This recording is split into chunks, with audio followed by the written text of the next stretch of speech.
नमस्कार दोस्तों, मैं आशा करता हूँ कि आप सब अच्छे होंगे। आप तैयारी कर रहे हैं यूपीएससी का या पीसीएस का या आरओ का। एक ऐसा सेगमेंट जो हमेशा कहीं न कहीं दुखी करता है, जिसको हम लोग सीसेट के नाम से जान सकते हैं। हालाँकि यूपीपीएससी के अंतर्गत यूपीपीसीएस में, आरओ में जो मैथ्स का एरिया है या रीजनिंग का एरिया है, कम्प्रिहेंशन का पार्ट है, वो कहीं न कहीं सीसेट के रूप में डिनोट किया जाता है। आइएगा आज समझते हैं कि अगर आप यूपीएससी का एग्ज़ाम दे रहे हैं इस बार, तो किस प्रकार इससे निजात पाएँ या किस प्रकार से इसकी तैयारी करें। वो कौन-सा एरिया है जहाँ पर आप लगभग 15 टॉपिक कवर करके आप बहुत ईज़ी मॉडरेट में यानी ईज़ी तरीके से आप इसको रेडी कर सकते हैं। चलिएगा, अगर हम ये जानें तो सीसेट का एक सिलेबस आपको यहाँ डिफाइन कर रहे होंगे। लगभग 7-8 टॉपिकों में यूपीएससी ने अपना सिलेबस दिया है और इस सिलेबस की रूपरेखा में आप देखेंगे तो आपको 80 क्वेश्चन पूछे जाते हैं और 80 क्वेश्चन 100 आपका एक प्रकार से कह सकते हैं 200 नंबर में, यानी एक क्वेश्चन जो है 2.5 नंबर में होता है। आपको यहाँ 33% नंबर लेके आने, यानी 27 क्वेश्चन सही करने। इसी प्रकार से अगर हम यूपी पीसीएस में भी जाते हैं तो यूपी पीसीएस में आपके पास यहाँ पर 8 से 9 खंड दे रखे हैं। इस 8 से 9 खंडों में आपके 100 क्वेश्चन पूछे जाते हैं और 200 मार्क्स में होते हैं। यहाँ पर भी आपको 33% नंबर लेके आने होते हैं। अगर आप आरओ में भी जाएंगे तो आरओ के लिए भी वहाँ पर आप देखेंगे 140 क्वेश्चनों में से लगभग 15-20 क्वेश्चन जो है रीजनिंग के और मैथ्स के दिए गए होते हैं। चर्चा का विषय ये है, यदि आप लास्ट ईयर के 10 को देख लें पहले, तो 19 की आपके पास ये मार्कशीट है देखिएगा। इस बच्चे के जीएस में 156 नंबर है देखिएगा। सोचो 200 में से आउट ऑफ 200 156 नंबर बहुत होते हैं जीएस में, जिसकी कट ऑफ लगभग 100 के बिलो रहती है। उस बंदे के 156 नंबर हैं। और यहाँ पर अगर सी सेट देखेंगे तो कितना 62 नंबर है देखिएगा। मतलब कैसा होता होगा दर्द टूटने का डाली से पूछो। मतलब जीएस बेहतर है आपका और सीसेट में छोटी सी कमी के कारण देखिएगा आप नहीं क्वालिफाई कर पाए। ये कि नहीं, हजारों मार्क्स आपको दिखाऊंगा 78 के आसपास यहाँ देखने को मिल रहा है, यानी 75 मेरिट गई है, लेकिन सीटेट में 45 है देखिएगा। ऐसे ही अगर आप देखेंगे 93 है देखिएगा।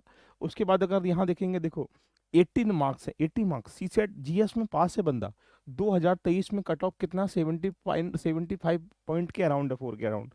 और जीएस में पास है, लेकिन सीसेट में 65.8, यानी आप कह सकते हैं 67 नंबर पे आप बंदा पास हो जाएगा।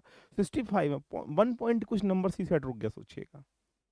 आप मान के चलें कि यूपीएससी में लगभग 10 से 15 हज़ार बच्चे ऐसे होते हैं जहाँ पर जीएस में उसके स्कोर बहुत अच्छे होते हैं, लेकिन सीसेट में कहीं 1 नंबर से, 2 नंबर से, 10 नंबर से, 5 नंबर से रहने के कारण वो मेंस क्वालिफाई नहीं कर पाते हैं। यदि आप भी श्रेणी में आते हैं, आप भी अगर सीसेट कमजोर सोच कर चल रहे हैं या आप सीसेट रेडी नहीं कर पाए हैं, तो उसका समाधान क्या है समझेंगे। देखो 100 मार्क्स है, 61 देखिएगा। ऐसे अगर आप देखेंगे 102 मार्क्स हैं, 65 देखिएगा। यानी अगर आप ये देखेंगे तो ये एवरेज बहुत सारी मार्कशीट आपको मैं दिखाने का प्रयास करूंगा कि यहाँ पर कहीं ना कहीं ये इतनी सारी मार्कशीट आपको दिखाई दे रही हैं। लगभग आप ये एवरेज लगा रहे होंगे कि ये वो मार्कशीट है जहाँ पर जीएस में उनके 72 नंबर हैं, लेकिन सीसेट में 72 नंबर नहीं है। यदि आप सीसेट से डर लगता है आपको, तो मैं आपको बताता हूँ, किसी एग्जाम को क्रैक करने के लिए लास्ट ईयर के ट्रेंड को देखना बहुत जरूरी है। अगर हम 12 से लेकर अब तक देखेंगे तो ये एरिया आपको डिफाइन कर रहा है कि ये 3 एरिया हैं, 3 इंपॉर्टेंट की हैं जहां सीसेट क्वालिफाई आराम से हो सकता है। एक तो मैथ्स है, रीजनिंग है और कंप्रीहेंशन है। लेकिन इस मैथ्स और कंप्रीहेंशन में भी 3 इंपॉर्टेंट की अगर मैंने आपको बताया है, तो ये इन क्यू में से भी किसका काम करना है। सिलेबस का 20% जो एरिया होता है उसमें 80% क्वेश्चन आते हैं, लेकिन उस 20% एरिया को मार्क करना बहुत चुनौतीपूर्ण पड़ जाता है। आइए मैं समझाता हूँ आपको। ये एक सिलेबस है, जैसे बेसिक न्यूमरेसी का सिलेबस है, डीआई का या रीजनिंग का सिलेबस है। इस सब कंप्लीट सिलेबस में से अगर हम एक डायग्राम फॉर्मेटिंग करना स्टार्टिंग करें, तो देखो अगर आप ये देखेंगे, ये इंटरेस्ट का क्वेश्चन है। इंटरेस्ट एक साल 2023 में आया है, फिर कब आया, 2014 में आया। क्या आप ये कह सकते हैं कि ये मोस्ट पॉपुलर टॉपिक है? बोलेंगे नहीं। लेकिन अगर आप यहाँ नंबर सिस्टम देखिएगा, 22 question, 15 question, 10 question, 18 question, 8 question, यानी ऐसा कोई सा ईयर नहीं है जहाँ पे क्वेश्चन नहीं आए होंगे। इसका मतलब क्वालिफाई करने के लिए आपको कहाँ फोकस करना है, नंबर सिस्टम पे। और भी तुम टॉपिक, किसी भी टॉपिक को तुम मार्क कर लीजिएगा। प्रोबेबिलिटी, परमुटेशन, कॉम्बिनेशन देखो 12 क्वेश्चन है, 8 क्वेश्चन। अगर 22 और 12 कितना बोलेंगे सर, 34 क्वेश्चन तो यही होगे दो टॉपिक से। ऐसे ही यहाँ आयु संबंधी प्रश्न देखो, एक क्वेश्चन, एक क्वेश्चन, एक क्वेश्चन, दो क्वेश्चन। तो जरूरी क्या है, जरूरी ये है कि सिलेबस को मार्क करना। इसी सिलेबस को मार्क करने के लिए मैं आपके सामने एक डिजाइन दिखा रहा हूँ यूपीएससी के लिए। आप देखें, अगर यूपीएससी की तरफ जाएंगे तो 80 क्वेश्चन है। आपको यहाँ पर 200 मार्क्स में से आपको 80 क्वेश्चन मिलेंगे, 27 क्वेश्चन आपको सही करने हैं, 67 मार्क्स लेकर आने क्वालिफाई करने के लिए। तो अगर हम 2024 का टारगेट देखें, 23 देखें, 22 देखें, 21 देखें, देखिएगा तो आपको लग रहा है कि नंबर सिस्टम से 18 क्वेश्चन, 17 क्वेश्चन, 8 क्वेश्चन, 9 क्वेश्चन, इसका मतलब पहला टॉपिक मोस्ट इंपोर्टेंट है, इसको रेडी करना है। दूसरा टॉपिक अगर देखेंगे, देखो 6 क्वेश्चन, 5 क्वेश्चन, 9 क्वेश्चन, 8 क्वेश्चन, इसका मतलब इसको रेडी करना है। Simplification, LCM SCM, permutation combination से देखिए, परसेंटेज प्रॉफिट एंड लॉस से 5 क्वेश्चन, 4 क्वेश्चन। अगर आप परमुटेशन कॉम्बिनेशन देखेंगे 10 क्वेश्चन देखो, डाटा सफिशिएंसी है 6 क्वेश्चन देखिएगा, प्रोबेबिलिटी है देखिए 2 क्वेश्चन है, टाइम एंड वर्क से 2 क्वेश्चन है। यानी अगर मैं ये कहूँगा तो आप ये देख पा रहे होंगे लगभग ये 7 टॉपिक हैं मैथ्स के।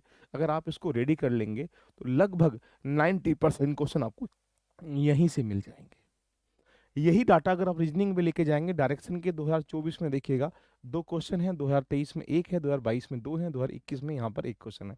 डायरेक्शन एक टॉपिक है, दूसरा टॉपिक किलो कैलेंडर है, नंबर 3 सीरीज है, नंबर 4 आपके पास ब्लड लेसन है, नंबर 5 आप कहेंगे यहाँ पे पजल है, नंबर से 6 पे जाएंगे तो यहाँ पर सीटिंग अरेंजमेंट है। यानी 4 क्वेश्चन, 3 क्वेश्चन, अगर इसको मिला लिया जाए तो लगभग 7-6, लगभग ये 13-14 टॉपिक ऐसे निकल के आ रहे हैं देखिएगा, जहाँ पर आप 80 नहीं, अराउंड 90% क्वेश्चन आप यहाँ से प्राप्त कर पाएंगे। अगर इन टॉपिकों पर बेसिक समझ हो जाए, कंसेप्ट आ जाए, पीवाईक्यू कर लो इनके, लास्ट ईयर के ट्रेंड को देखते हुए एडवांस क्वेश्चनों की प्रैक्टिस कर लो, ये मैं डेफिनेटली कह सकता हूँ कि सीसेट तुम्हें फिर कोई रोक नहीं पाएगा। और यहाँ पर कंप्रीहेंशन के 2-3 एरिया, स्मॉल, मीडियम, हाई, 15 से 20 क्वेश्चन स्मॉल पैसेज वाले आते हैं, यहाँ पर मीडियम वाले आते हैं। अगर हम इनको दोनों को छोड़ भी दें, इनके करने के तरीके सीख लें तो 15 से लेकर 20 क्वेश्चन यहाँ देखने को मिलेंगे। यानी आप इस 80 क्वेश्चनों में से लगभग 70 क्वेश्चन करने की भूमिका में इस सिलेबस से निकल के आ रहे हो। जो दिखाया था उसमें से 20% सिलेबस निकाल लिया गया और इसको आप 100% कंठस्थ कर लीजिएगा। सीसेट फिर कोई नहीं रोक पाएगा। ये पीसीएस के लिए भी, आरओ के लिए भी, ये किसी भी एग्जाम के जो एरिया उसके लिए इंपॉर्टेंट है। इसीलिए हमने क्या किया है, कंप्लीट क्रैश कोर्स का मतलब है कि जो मोस्ट इंपोर्टेंट टॉपिक है उनके सिलेबस का डिज़ाइन किया गया। उसमें आप ये कंसेप्ट पढ़ पाएंगे, पीआई कर पाएंगे, एडवांस कोर्स में प्रैक्टिस कर पाएंगे। इसकी फीस बहुत मिनिमम रखीगी जिससे कि आप इसको ज्वाइन कर सकें। आप बाउंड होके इस टॉपिक को रेडी करके अपने सेटर को क्वालिफाई कर सकते हैं। प्रैक्टिस करने के लिए हम यूट्यूब पे भी कर सकते हैं, इसको हम लोग फ्री भी करा सकते थे, लेकिन बट बच्चा क्या करेगा, इसमें डेडिकेट होकर इसमें पढ़ सकेगा और ये जो टॉपिक यहाँ दिखाई दे रहे हैं इसे आप रेडी कर सकते हैं। तो स्टार्टिंग वाले बच्चों के 100 बच्चों के लिए यहाँ जो फीस है ओनली 250 रुपीज़ रखी गई है, जिससे कि आप 20 से 25 क्लासेस में, यानी यहाँ पर 25 क्लासेस आपको यहाँ पर मिलेंगी, लगभग 20 से 25 क्लासेस आपको देखने को मिलेंगी। 20 से 25 क्लासेस में आप ये सारी चीज़ कवर कर पाएंगे। तो मात्र कम समय में ज़्यादा आउटपुट निकालने के लिए, बेहतर अंक प्राप्त करने के लिए, यानी क्वालिफाई करने के लिए इस प्रोग्राम से जुड़कर अपनी जर्नी को रेडी कर सकते हैं। कहीं ऐसा ना हो कि जो मार्कशीट दिखाई दे रही थी उसमें भी आपका कहीं ना कहीं अंक आ जाए। इससे बचने के लिए ये कोई फीस नहीं है, सिर्फ एक नॉमिनल फीस है। बाकी स्टार्टिंग के 100 स्टूडेंट के लिए, इसके बाद इसकी फीस जो है 500 रुपीज़ हो जाएगी। इसलिए अगर अभी तक आपने ज्वाइन नहीं किया है तो जितनी जल्दी हो सके आप इसको ज्वाइन करें। और ये जो बैच है वो 10 मार्च से हम स्टार्टिंग कर रहे हैं देखिएगा। 20 से 25 क्लासेस का मतलब ये रहा कि हम इसे लगभग मार्च एंड और अप्रैल के मिड तक ही एंड कर लेंगे, जिससे कि आप अप्रैल मई में आराम से रिवीजन कर सकते हैं। ये आपके लिए बहुत रामबाण साबित होगा। तो देरी किस बात की है, आज ही जाइएगा, एलबी लर्निंग एप्लीकेशन पे एंट्री करें। एंट्री करने के बाद ये रहा इंटरफेस रहा। आपको अगर फाउंडेशन सी सेट का चाहिए तो वो आपके लिए ये रहा अवेलेबल देखिएगा। ये फाउंडेशन है, इसमें सब कुछ कराया जाएगा। और ये जो अगर क्रैश कोर्स चाहिए तो जिसके टॉपिक मैंने दिखाए थे उनके लिए आपके सामने ये रहा ओनली सी सेट का मोस्ट इंपोर्टेंट टॉपिकों पर संपूर्ण समाधान है ये। इसमें ज्वाइन करके अपनी जर्नी रेडी कर सकते हैं। आप अगर आरओ की तैयारी भी कर रहे हैं तब भी आपके लिए इंपॉर्टेंट है। यहाँ पर क्लिक करेंगे, जैसे ही आप क्लिक करने के बाद इस पर वाई पे क्लिक करिएगा। जैसे ही वाई पे क्लिक करेंगे तो अपना एंट्री कर लीजिएगा, वहाँ पर प्रीलिम्स कूपन कोड लिखा है उस पर एंट्री मार दीजिएगा, क्लिक कर दीजिएगा, आपको डिस्काउंट 250 का मिल जाएगा। ऐसा करने से आपका जो सी सेट का एरिया है आराम से रेडी हो पाएगा। तो दोस्तों 10 मार्च से मिलते हैं सी सेट की जर्नी के साथ बहुत बेहतर तरीके से, और इन टॉपिकों को रेडी करते हुए सी सेट का जो डर है वो आपका दूर हो जाएगा। खुश रहें, मस्त रहें, all the best, love you, bye bye, take care.